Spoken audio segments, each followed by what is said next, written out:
McLovin, John Henson, LeBron James. In today's Insider, we are getting the latest of the Knicks from our NBA insider, Frank Isola, who is nice enough to join us on the phone. Frank, I mean, obviously you've heard about this. You're reacting to this today. LeBron, very strong reaction when asked about your report last night. What is your reaction to LeBron and what he had to say?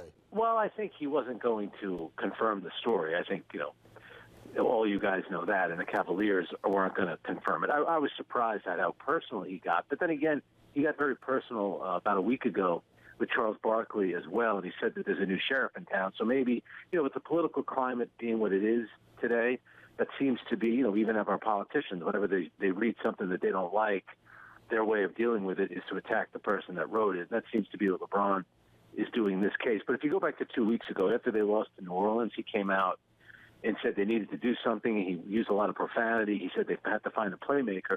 And then last night he said, we're good.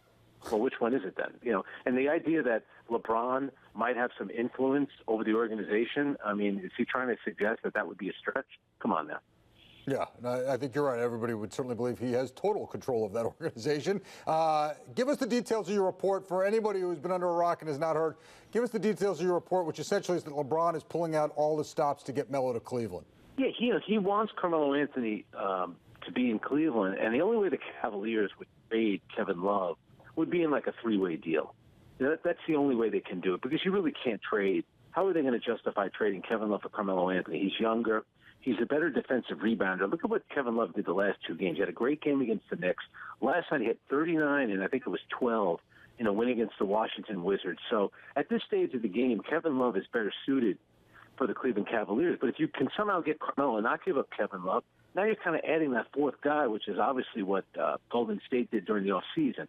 So LeBron is pushing it. They don't want to give up Kevin Love. If they did, you'd have to get a third team involved, and then a trade like that gets very complicated.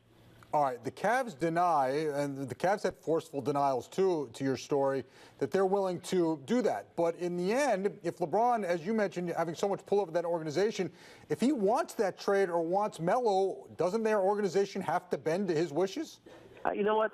I think the fact that he's under contract the next season probably helps the Cavs in some way. And I think the Cavaliers have to be smart about it because, yes, LeBron has major influence over what happens. And if it means trading Kevin Love and getting a package of players back, that's one thing. But how can they justify Carmelo for Kevin Love? How does that, if anything, I would say at best it's a lateral move, but you could actually take a bit of a step down because Carmelo's just not the rebounder that Kevin Love is. When he had 16 on Saturday against the Knicks, he had 12 last night. Carmelo's not that same kind of player. So I think for them it's about adding Carmelo if you can keep Kevin Love. Otherwise, they're not going to do it. All right.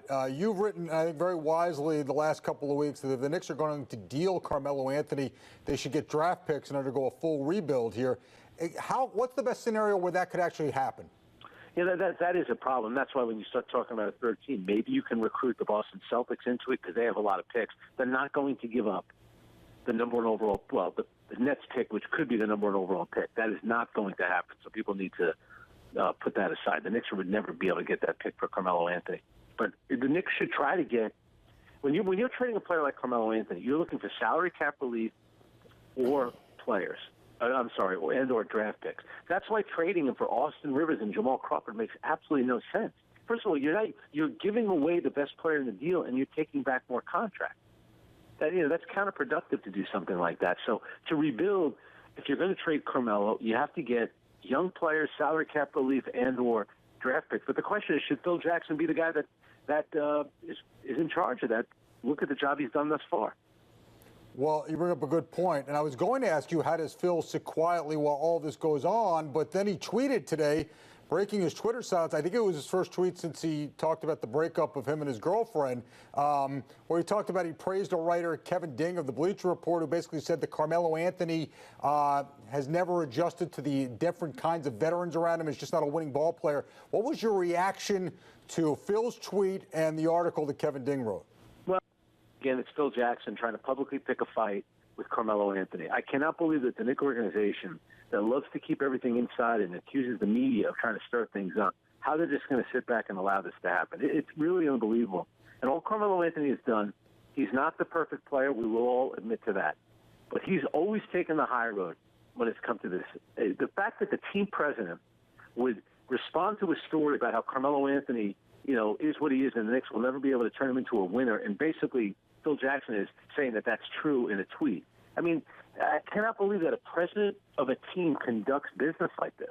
And like you said, Jonas, it's the first time anybody's heard from him since he announced on Twitter, like he's Taylor Swift, that he's breaking up with his girlfriend. Real quick, do you think it caught Carmelo's attention? Oh, he's always had Carmelo's attention.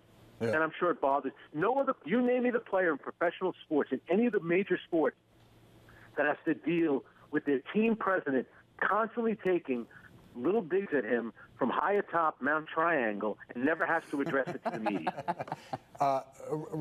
Last thing before you go, and I'm already heavy, but real quick, I mentioned it. McLovin, John Henson, and now LeBron. Is there anything about you maybe that has brought on these feuds?